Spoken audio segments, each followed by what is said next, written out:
అన్ని కుప్పలు స్మెల్ వస్తుంది.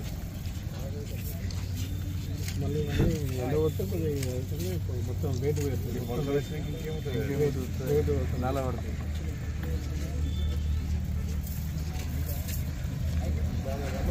వస్తలేరా కుంటలేరా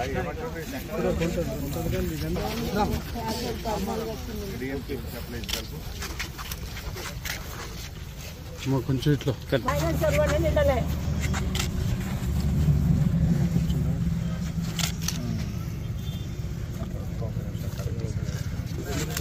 అట్లా అట్లా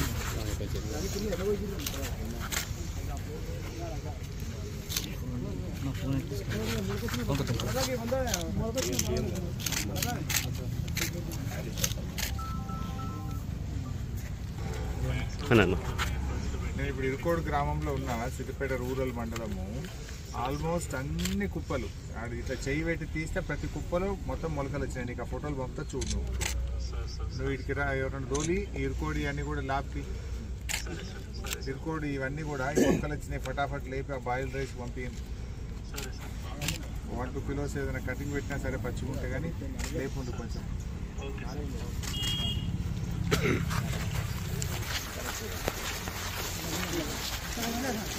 మళ్ళీ ఎండ పోతుందా?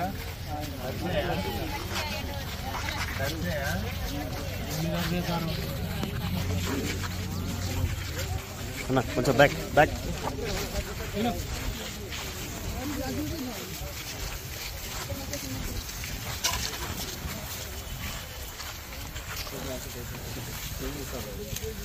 ఏం పేరే? ఎప్పుడు తెచ్చినావు వడ్లు? 5 రోజులైందా? ఎప్పుడు పడ్డది వాన? మొన్న నిన్న 2 రోజులు పడ్డది. మొలకొచ్చినాయి అంటూ అంటే తొందర లావడితే ఇంత నష్టపోతుంది. ట్రాక్టర్ వచ్చినట్టు వచ్చినాక 4-5 రోజులు మనం కూడా యాసంగి తర్వాత మక్కేసుకుందామంటే మీరు వినరైతుంది. ఈ రాళ్ళు ఈ వానలు రోజు ప్రతి ఏడాది ఎందుకే సగం ఊళ్ళలో వేసిండ్రు మక్క మంచిగా పంట వచ్చింది. వానకాలము కోసిన కయ్యలలోనే వాటికి దున్నకుండానే అలా ఇక్కన పెడితే మంచిగా వస్తుంది. బుస్సాపూర్ లేదా మీ పక్క పూట కాదు, బుస్సాపూర్ మన పక్కన వేసిరా లేదా? గుడికందులో లేచిండ్రా లేదా? మనం కూడా జర ఆలోచన చేయాలి తల్లి. నష్టం బాగా అవుతుంది, మాకు బాధ అవుతుంది మిమ్మల్ని చూస్తే. ఈ వానలు ప్రతిసారి రాళ్ళు పడుడు, వానలు పడుడు, పంట ఖరాబ్ అవుడు.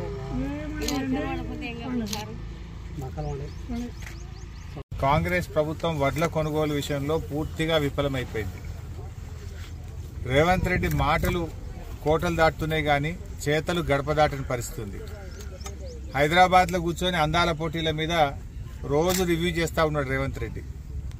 కానీ అకాల వర్షాల వల్ల కల్లాల్లో వడ్లు మొలకలెత్తుతా ఉన్నాయి. కొనే దిక్కు లేదు. అధికారులు ఎవరు కూడా కల్లాలకు తిరగడం లేదు. రైతులు బోరున విలపిస్తా ఉన్నారు. మూలిగే నక్క మీద తాటిపండు పడ్డట్టు అయిపోయింది రైతుల పరిస్థితి.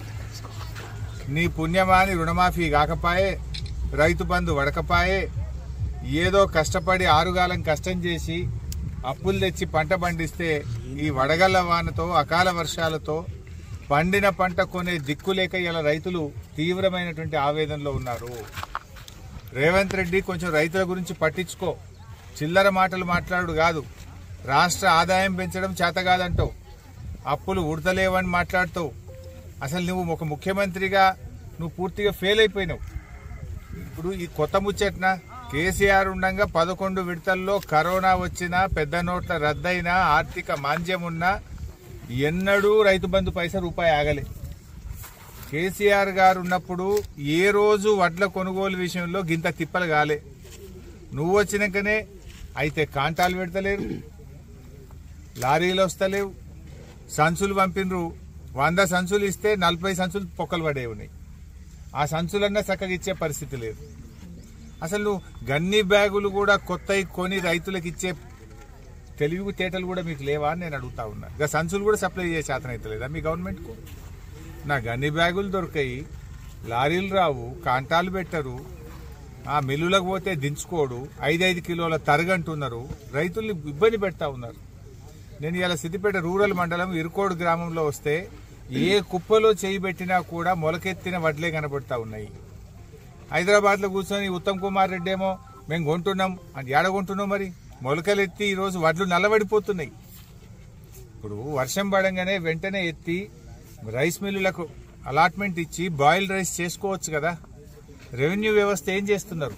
కలెక్టర్లు, ఆర్డీఓలు, ఎంఆర్ఓలు, DM civil supplies, agriculture department ఏం చేస్తుంది అని నేను అడుగుతా ఉన్నా.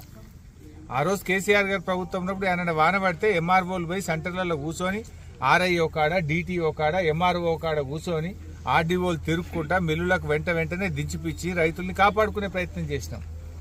నువ్వు రైతు బంధు చేయపోతివి, రుణమాఫీ చేయపోతివి, కనీసం పండిన వడ్లు కూడా కొనే తెలివి లేదా నీ ప్రభుత్వానికి అని అడుగుతా ఉన్నా. చేత కాకపోతే దీపో, ఎందుకంటే నువ్వు అప్పు పుట్టదంటావు, పైసా పెంచనంటావు, వడ్లు కొననంటావు, రైతు బంధు వేయనంటావు, రుణమాఫీ చేయనంటావు. మరి ఇక నువ్వు ఎందుకున్నావు? ఆనాడేమో మస్తు మాట్లాడినావు కదా. ఈ ప్రభుత్వం పూర్తిగా